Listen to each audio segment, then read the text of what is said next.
Animal management in the 21st century presents many challenges. Come on, girl. We want sheep to speak English. We want goats to speak English instead of us turning around and learning cow, sheep, goat.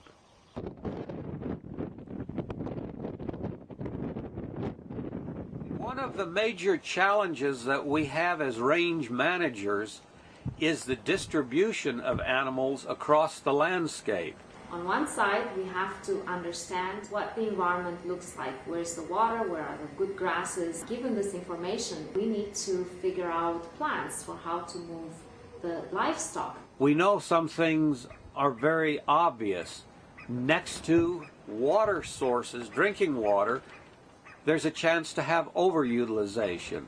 And at the far extent of pastures, many times, we have underutilization.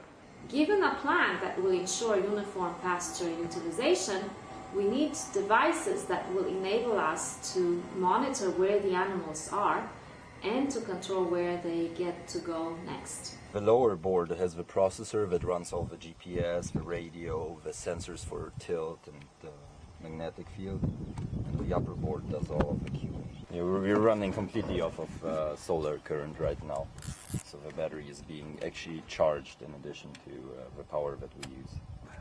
Free-ranging livestock are classically controlled by herders. Today, wire fences are used in most developed countries, although they are costly to build and maintain. Furthermore, conventional fences do not foster flexible management of foraging animals. Flexibility is the key to ecological management, since both plants and animals are spatially and temporally dynamic resources.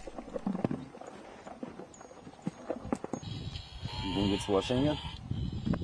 That is what I have on me right now. If you want to change the sound, then... I'm going to watch your ears as you change.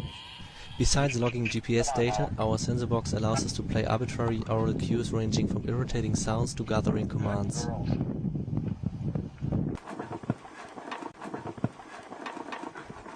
We're testing for different types of audio sounds that she will respond to. He'll put a cup of feed in a pan down there, and if she responds, she'll either back up or turn her head.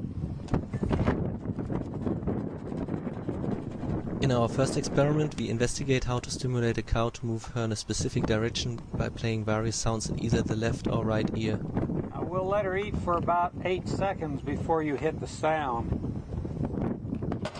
6, 7, 8. Go ahead. Behavioral theory suggests that a cow will avoid novel cues, in this case sounds, by moving away from them. However, none of the audio cues evaluated proved effective. No, we're not having any effect on her at all. In earlier experiments using a number of different sounds, the loudness and frequency of the sounds used did not have any noticeable detrimental effect on the cows.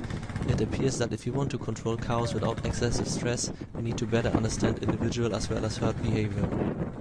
In a preliminary experiment to evaluate autonomous gathering, the cows were observed to be in the corral at approximately 7:15 am drinking water.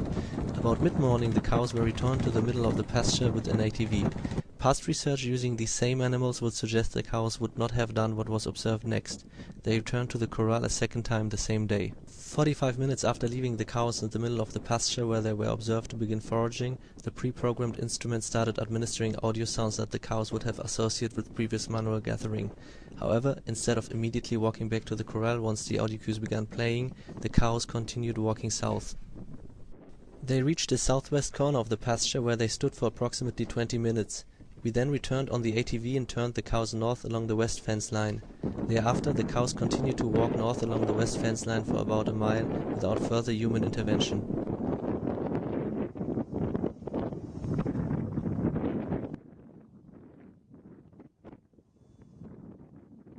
Returning to the corral, we observed the cows as they returned to the corral the second time.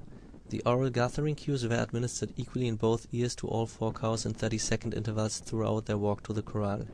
These 30-second on-off intervals appear to correspond to the stop-and-go behavior one can observe in the video. This experiment suggests that pre-programmed audio cueing involving sounds associated with manual gathering may be sufficient to gather animals autonomously. However, efficient gathering requires movement in the proper direction. Therefore, we believe that directional audio cues might be required in order to establish proper animal orientation. Our next step will be to provide directional audio cues to the animals using hardened software currently under development at MIT. In addition, we plan to investigate how many animals in a herd we would need to instrument in order to control the entire group.